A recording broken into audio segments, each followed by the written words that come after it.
Yohanes pasal 8 ayat 30 sampai 36, kebenaran yang memerdekakan. Setelah Yesus mengatakan semuanya itu, banyak orang percaya kepadanya. Maka katanya kepada orang-orang Yahudi yang percaya kepadanya, "Jikalau kamu tetap dalam firman-Ku, kamu benar-benar adalah murid-Ku, dan kamu akan mengetahui kebenaran, dan kebenaran itu akan memerdekakan kamu." Jawab mereka, "Kami adalah keturunan Abraham dan tidak pernah menjadi hamba siapapun. Bagaimanakah engkau dapat berkata, kamu akan merdeka?" Kata Yesus kepada mereka, "Aku berkata kepadamu, sesungguhnya setiap orang yang berbuat dosa adalah hamba dosa. Dan hamba tidak tetap tinggal dalam rumah, tetapi anak tetap tinggal dalam rumah. Jadi apabila anak itu memerdekakan kamu, kamu pun benar-benar merdeka." Demikian jauh pembacaan firman Tuhan bagi kita semua. Yang diberkati adalah kita yang tidak sekedar membaca, namun merenungkan dan mengerti serta melakukannya dalam hidup kita setiap hari.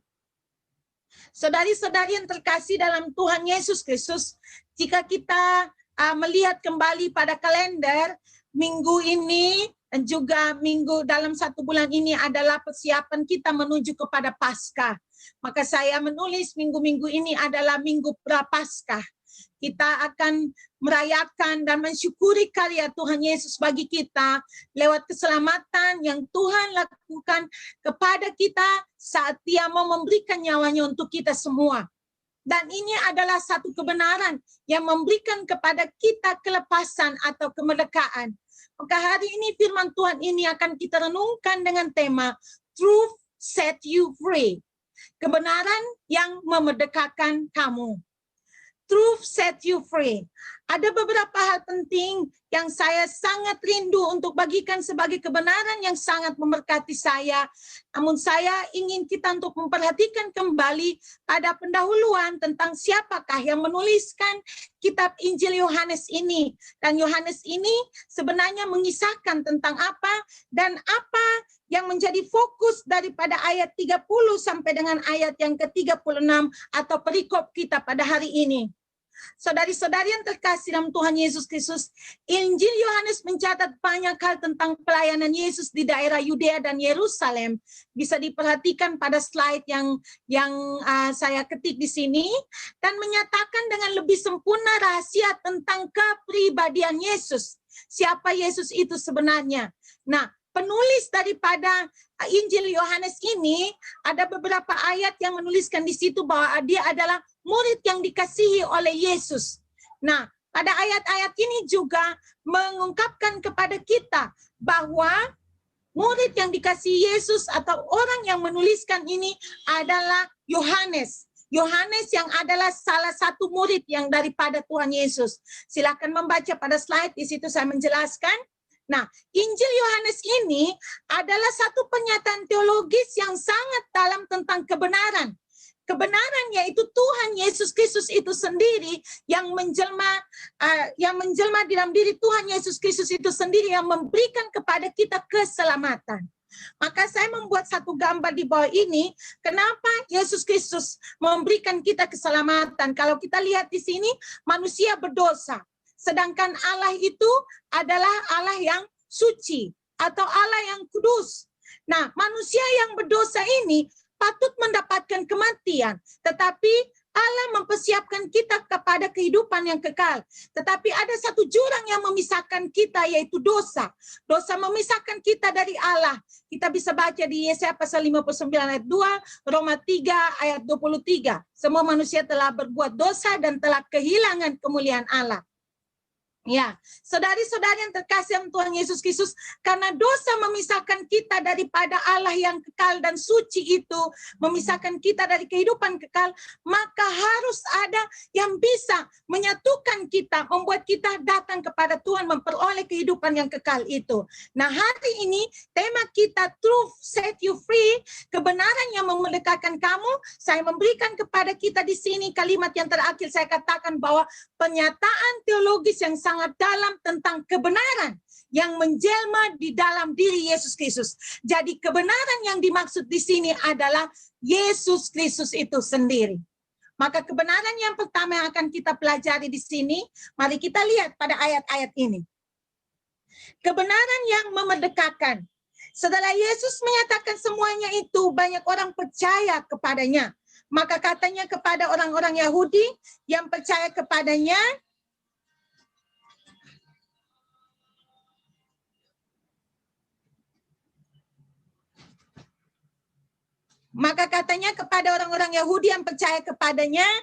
jikalau kamu tetap dalam firman-Ku, kamu benar adalah murid-Ku, dan kamu akan mengetahui kebenaran, dan kebenaran itu akan memerdekakan kamu. Nah, saudari-saudari yang terkasih dalam Tuhan Yesus Kristus, kebenaran yang pertama yang kita pelajari adalah tinggal dalam firman Tuhan. Ayat 30 sampai dengan ayat yang ke-32. Nah, kata percaya pada ayat yang ke-30 ini menunjukkan kepada orang-orang yang percaya ketika Tuhan Yesus itu mengajar mereka. Kita lihat pada perikop-perikop yang sebelumnya, ya Yesus mengucapkan atau mengajar mereka bahwa Yesus tidak berasal dari dunia ini, Yesus bukan dari dunia ini, tetapi juga mengatakan kepada mereka tentang Yesus adalah terang dunia, dan Yesus itu air hidup pada pasal yang ke-7, dan sebelum pasal-pasal sebelumnya banyak ajaran tentang Yesus. Nah, di sini membuat ada banyak orang yang percaya. Ada banyak orang yang percaya, tetapi yang kita perhatikan di sini kata episteusan yang digunakan ini tidak selalu menunjuk kepada iman yang sejati. Artinya orang-orang ini bisa saja pada saat itu mereka percaya, tetapi pada seiring berjalannya waktu, mereka justru karena mengalami kesulitan ataupun karena begitu banyak tantangan di sekitar mereka, membuat mereka kembali meninggalkan Tuhan. Mereka yang dulunya percaya, oh Tuhan Yesus itu adalah Tuhan, tiba-tiba hidupnya justru menjadi menjauh daripada Tuhan. Nah, saudari-saudari yang terkasih dalam Tuhan Yesus Kristus, di zaman kita sekarang ini pun sama. Ada banyak orang yang bilang, saya terima Tuhan Yesus sebagai Tuhan dan Juru Selamat. Tetapi seiring berjalannya waktu, dia lihat bahwa, wah, kalau saya jadi orang Kristen, saya ikut Tuhan Yesus, di daerah saya tidak ada orang yang itu, sangat sulit cari orang untuk ini percaya Yesus, saya sendirian. Bisa saya dianiaya. Atau dia juga akan berpikir, oh, kalau nanti saya, saya tidak takut, saya tidak percaya saya percaya kepada Tuhan. Tetapi kalau saya sendirian, bisa saja akan mengakibatkan orang-orang malah menjauh dari saya tidak punya teman. Atau mungkin mereka masih single, belum menikah. Ataupun yang sudah menikah tetapi berpisah. Berpikir bahwa kalau saya jadi orang Kristen, tidak ada orang Kristen di sekitar saya tidak bisa menikah. Karena kalau jadi orang Kristen, harus menikah sama orang yang sama-sama Kristen dengan saya. Nah, hal-hal seperti ini membuat kita merasa bahwa ada banyak kesulitan yang membuat saya tidak mau untuk tetap tinggal di dalam Tuhan. Makanya firman Tuhan ini mengatakan kepada kita bahwa jikalau kamu tetap dalam firman-Ku, dan ini disampaikan Yesus kepada siapa? Kepada orang-orang Yahudi. Nah, saudari-saudari yang terkasih di dalam Tuhan Yesus Kristus, orang-orang Yahudi itu adalah orang-orang yang percaya bahwa ada Allah. Orang-orang Yahudi adalah bangsa pilihan Tuhan. Orang-orang Yahudi adalah orang-orang yang menantikan Yesus, yang menantikan Mesias. Nah, ketika Yesus datang berbicara tentang dirinya, bahkan Yohanes berbicara tentang Yesus itu sendiri, mereka percaya. Tetapi ada di antara orang-orang yang percaya ini yang justru ketika menghadapi banyak hal di hidup mereka, mereka tinggalkan Tuhan. Nah, ini aplikasinya kepada kita semua. Saat ini kita bisa saja bilang, Tuhan, saya percaya kepadamu dengan sungguh-sungguh. Tapi jangan pernah biarkan satu pun kesulitan hidup membuat kita menjadi apa? Menjadi tidak percaya kepada Tuhan, meninggalkan Tuhan, justru hidup dengan tidak benar di hadapan Tuhan. Karena kata tetap atau abide yang disampaikan oleh Tuhan pada ayat yang ke-31, jikalau kamu tetap dalam firman-Ku, katanya, if you continue in my words. Ya, jadi tetap itu abide itu artinya tinggal menetap. Continue itu artinya terus menerus. Dwell itu artinya juga sama, hampir sama dengan abide, artinya dia menetap, dia tidak berpindah. Be present itu kan waktu sekarang, hadir, dia tidak pernah tidak ada. Remain artinya dia tetap punya kepercayaan atau iman kepada Tuhan. Nah, orang-orang yang tetap tinggal di dalam firman Tuhan, dikatakan firman Tuhan, mereka akan mengetahui, mereka akan waspada, mereka akan bisa merasakan kehadiran Tuhan, mereka akan dapat berbicara tentang Tuhan, mereka mengerti tentang Tuhan. Kenapa? Karena hubungan pribadi mereka itu semakin hari semakin lebih baik dengan Tuhan, mereka akan tahu Tuhan. Nah, saya mau bercerita. Ada orang yang baru terima Tuhan Yesus sebagai Tuhan dan Juru Selamat. Terus menghadapi kesulitan-kesulitan, dia mulai bilang kayak gini. Jadi orang Kristen model kayak gini, lebih mending saya balik lagi hidup seperti saya dulu. Supaya apa? Lebih enak. Kenapa? Karena dia menikmati hidup di luar Tuhan yang tidak banyak aturan. Kenapa banyak orang takut menjadi orang Kristen? Karena hanya sedikit orang yang mampu untuk menjaga kekudusan hidup dan betul-betul hidup dengan bertumbuh dalam iman dan percaya kepada Tuhan. Tetapi firman Tuhan katakan, mereka yang tinggal di dalam firman Tuhan, mereka akan tahu tentang Tuhan dengan benar. Mereka juga akan waspada kalau ada pengajaran-pengajaran tidak baik atau hal-hal yang membuat mereka enggan jauh daripada Tuhan. Mereka waspada dan cepat mawas diri untuk kembali kepada Tuhan. Mereka akan bisa merasakan kasih setia Tuhan. Mereka juga yang bisa berbicara tentang Tuhan tanpa harus mengarang cerita. Kenapa? Karena mereka merasakan setiap hubungan mereka dengan Tuhan ada satu relasi yang membuat mereka tahu bahwa oh, ikut Tuhan itu begini, ikut Tuhan itu begitu. Dia punya apa? Kesaksian hidup sendiri, dan itu membuat dia mengerti tentang Tuhan dan bagaimana hidup dengan Tuhan. Nah, kalau orang berbicara tentang Tuhan tetapi sebenarnya hanya ada di sini, di otak, berbeda dengan orang yang tahu Tuhan di dalam hati dan hidupnya dia. Berbeda. Kenapa? Orang bisa tahu tentang Tuhan, tapi belum tentu orang kenal Tuhan. Ini penting ya. Kalau kita hanya tahu, oh Tuhan, ya Yesus itu kata orang Kristen ya, itu Tuhan. Tetapi kalau dia tidak kenal Tuhan, dia tidak taruh Tuhan di dalam hatinya, maka itu cara hidupnya berbeda. Nah, itulah kalau kita benar-benar tinggal, kita terus-menerus di dalam firman Tuhan. Kita tetap menetap di dalam firman Tuhan. Kita tetap hadir, benar-benar present. Be present artinya hadir atau tetap ada di situ. Nggak pernah tidak ada. Dan kita tetap remain di dalam firman Tuhan. Maka kita akan apa? Dibenarkan, dimerdekakan. Karena aletheia katanya truth atau kebenaran. Firman Tuhan bilang, kebenaran itu akan memerdekakan kamu. Dan ini berbicara tentang satu hal yang sungguh-sungguh, yang sebenarnya dan yang dengan tulus memberikan kepada kita kemerdekaan. Ya, dunia ini memberikan kepada kita banyak sekali hal-hal yang indah-indah kalau dipikirkan. Zaman ini banyak sekali hal menyenangkan yang ditawarkan oleh dunia. Tetapi kalau anak-anak Tuhan tetap tinggal di dalam Tuhan dan mengerti Tuhan, hidup mereka lebih sukacita dan lebih menyenangkan. Ya, kenapa? Karena Tuhan punya satu hal yang luar biasa di dalam hidup kita, memberikan kita kesempatan merasakan Dia.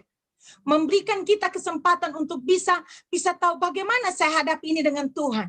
Banyak orang yang sedikit saja disentil atau dibuat dengan apa ya, tidak menyenangkan hidupnya. Saya kasih contoh ya, kita semua kan pekerja di dalam rumah tangga. Majikan marah kita atau majikan buat ini peraturan harus begini begitu, bisa saja kita tinggalkan Tuhan karena hal-hal yang kayak gini. Kenapa? Karena kita berpikir, harusnya kalau saya ikut Tuhan Yesus bikin majikan saya itu supaya baik terus sama saya. Tapi saya mau bilang, kalau kita baik-baik saja di dalam hidup kita, tidak pernah diuji oleh Tuhan, maka kita tidak akan pernah bisa merasakan kemurnian iman. Nah, bagi kayak Ibu Yati, Ibu Ati, Ibu Indah, yang baru pertama-tama ikut Tuhan Yesus, perhatikan ini baik-baik.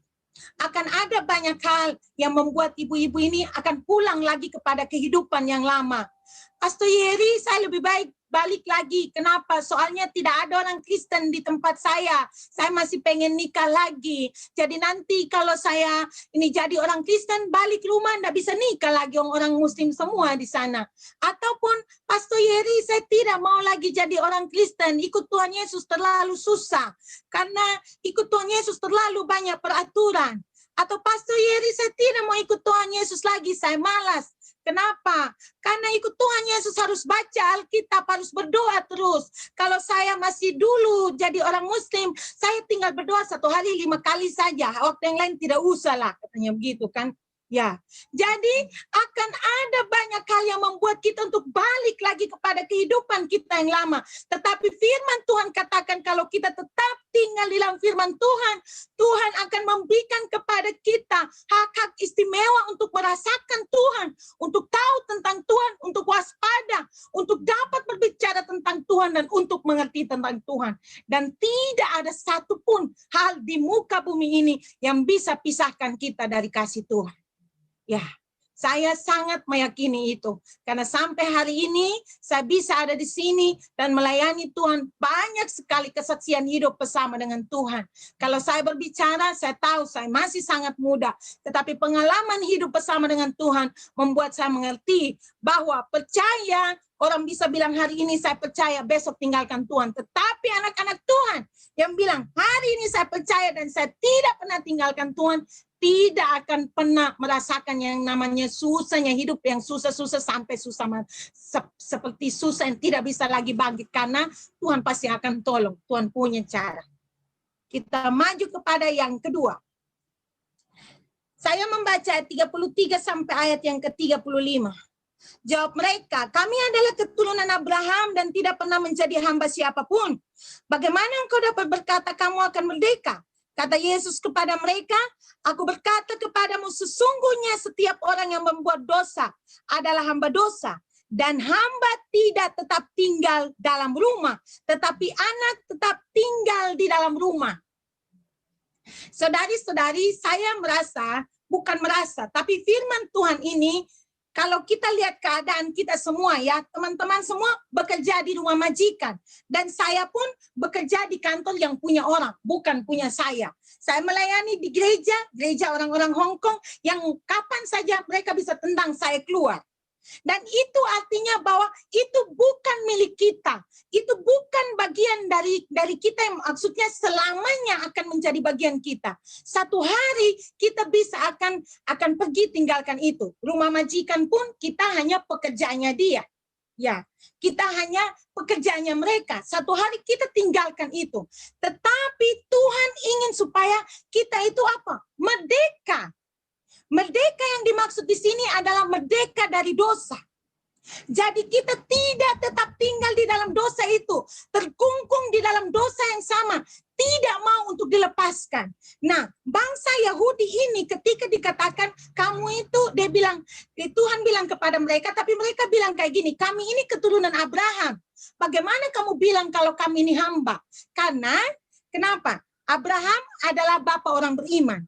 Dan dari keturunan Abraham itulah akan lahirnya Mesias. Jadi bagi bangsa Yahudi, mereka tidak diperhamba oleh siapapun dari sisi rohani, karena Abraham pun keturunan dia punya Allah, yaitu Allah yang besar yang selalu menjaga dan menyertai mereka.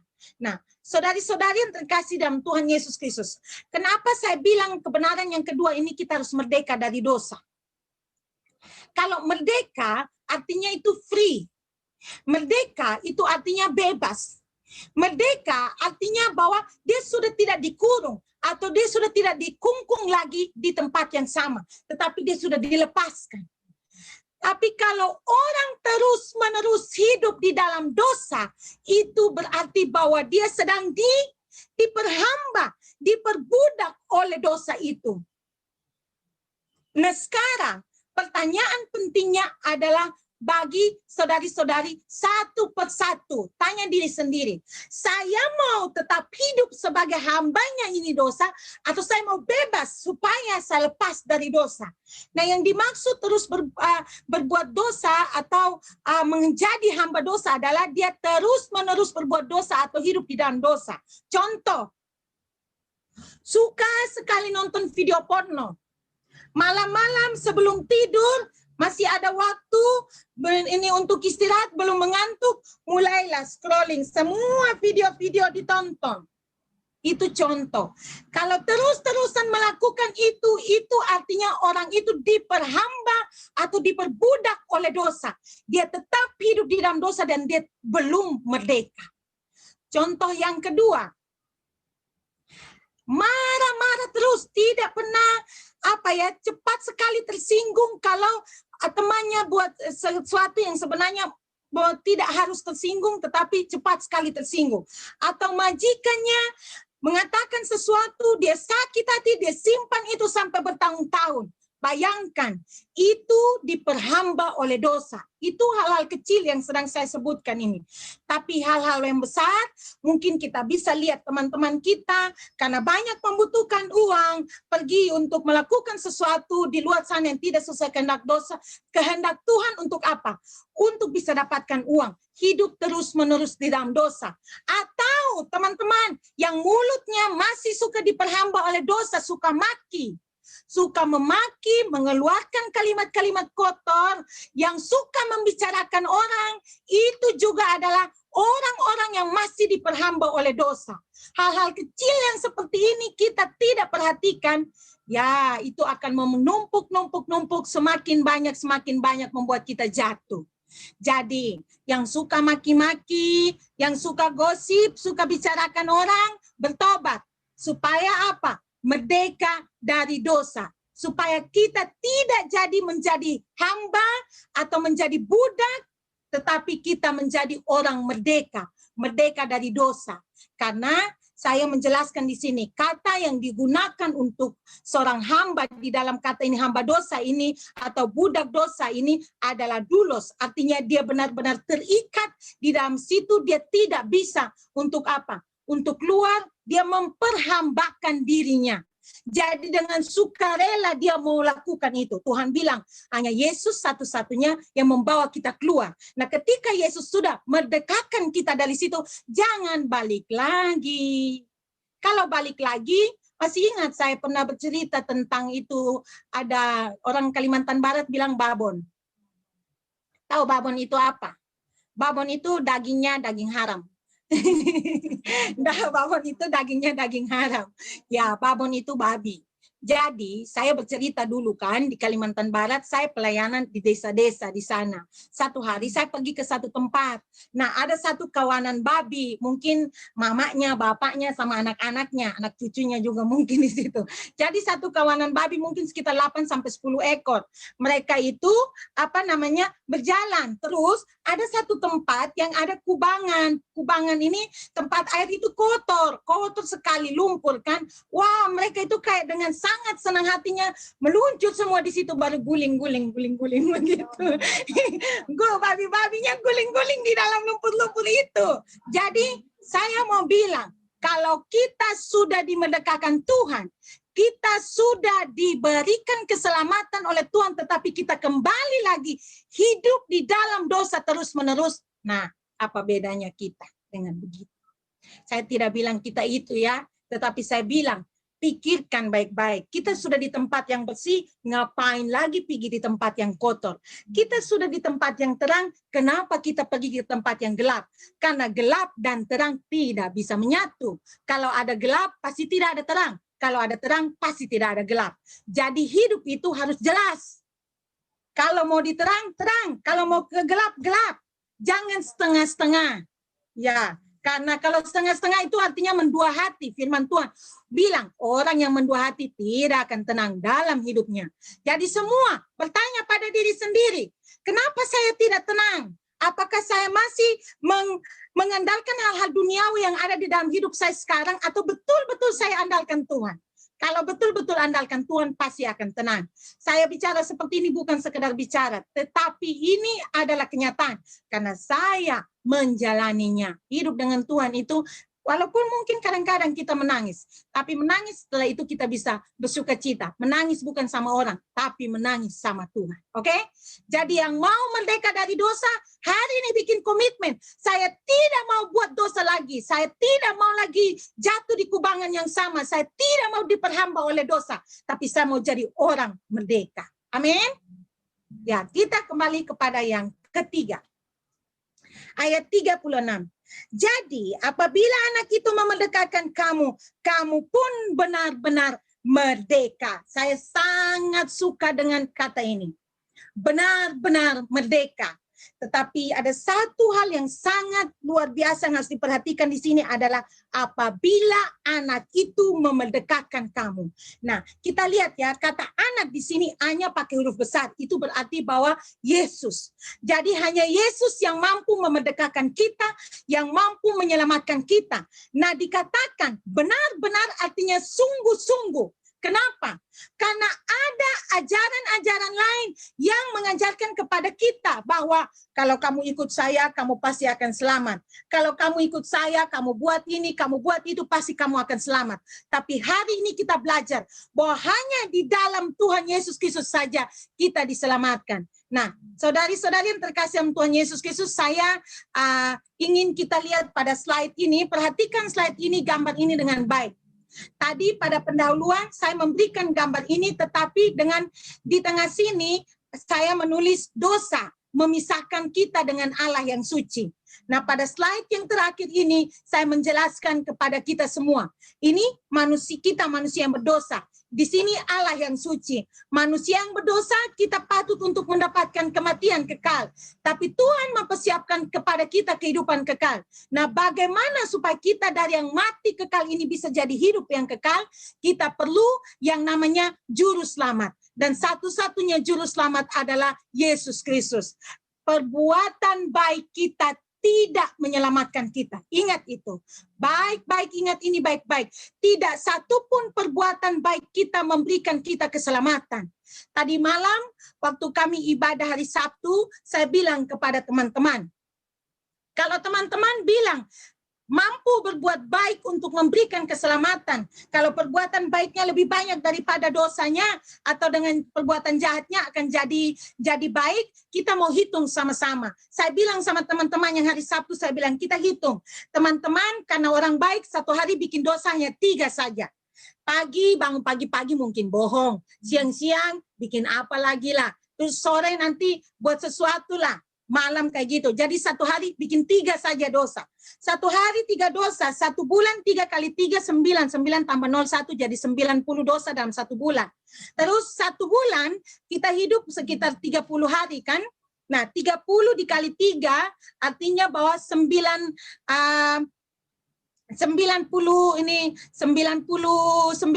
dosa lah dalam 1 bulan. 900 dosa dalam 1 bulan. Karena 30 hari ditambah 3 dosa. Berarti 3 dikali 3 jadinya 9 ditambah 0-nya 1, 90 dosa dalam 1 bulan. Nah, kalau kita hidup 1 tahun, itu ada 365 hari. 365 itu kalau kita kali dengan 3, itu hasilnya 1000 lebih. 1080 berapa itu ya? 3 kali 5 berapa? 15 kan? Berarti sekitar 1085 kalau tidak salah. Kalau saya nggak salah hitung ya. Nanti hitung sendiri. Tetapi karena kita orang baik nih, Tuhan Yesus bilang, saya kasih kamu diskon lah. Yang sisanya itu yang sekitar berapa puluhan itu, kamu itu saya hapus, tinggal 1000 saja. Terus kita hidup sekitar 60-70 tahun. Berapa banyak ribu dosa yang kita pikul sepanjang hidup kita? Sekitar 60-70 ribu sampai 80 ribu dosa yang kita pikul. Nah sekarang pertanyaannya, satu hari kita buat baik berapa banyak? Tanya dulu. Satu hari saya buat baik berapa banyak? Berapa banyak untuk bisa bawa saya kepada Tuhan, sedangkan Tuhan bilang untuk bisa memperoleh hidup yang kekal itu Tuhan membutuhkan yang namanya korban yang sempurna. Nah, makanya Yesus datang ke dunia, mati untuk kita semua. Yesus menjadi jembatan untuk mempersatukan kita dengan Allah. Ya, karena Yesus adalah Allah yang datang ke dunia menjadi manusia, tetapi Yesus tidak berdosa. Nah, maka saudari-saudari yang terkasih dalam Tuhan Yesus Kristus, dari 3 kebenaran firman Tuhan ini kita belajar bersama-sama bahwa kemerdekaan karena kebenaran. Kebenaran yang memerdekakan kita itu membuat kita benar-benar percaya kepada Tuhan, tinggal di dalam Tuhan, merasakan Tuhan, mengerti tentang Tuhan, mampu menceritakan tentang Tuhan, bahkan menolong kita untuk apa? Bebas atau merdeka dari dosa dan membawa kita kepada keselamatan yang satu-satunya hanya di dalam Tuhan Yesus Kristus. Amin. Amin. Mari kita berdoa. Kita berdoa. Bapa, kami sangat bersyukur. Hari ini kami belajar bahwa Engkau adalah Allah. Engkau adalah kebenaran yang memerdekakan kami. Ketika kami dimerdekakan oleh Tuhan, menerima Engkau sebagai Tuhan dan Juru Selamat, ada banyak hal yang berusaha untuk membuat kami jauh daripada Tuhan. Tetapi Tuhan, kalau kami tetap tinggal di dalam firman-Mu, membaca, merenungkan firman, melakukan dalam hidup kami semua, kami bangun hubungan pribadi kami dengan Tuhan dengan benar, maka kami bisa merasakan Tuhan. Kami bisa bersaksi tentang Tuhan. Kami mengerti tentang Tuhan. Bahkan hidup kami dimerdekakan dari dosa. Dan kami punya keselamatan. Kehidupan kekal yang satu-satunya hanya datang daripada Tuhan Yesus Kristus saja. Terima kasih Tuhan. Mampukan kami untuk tetap setia kepada Tuhan. Memberikan yang terbaik bagi kemuliaan nama Tuhan. Dalam nama Yesus kami berdoa. Haleluya. Amin.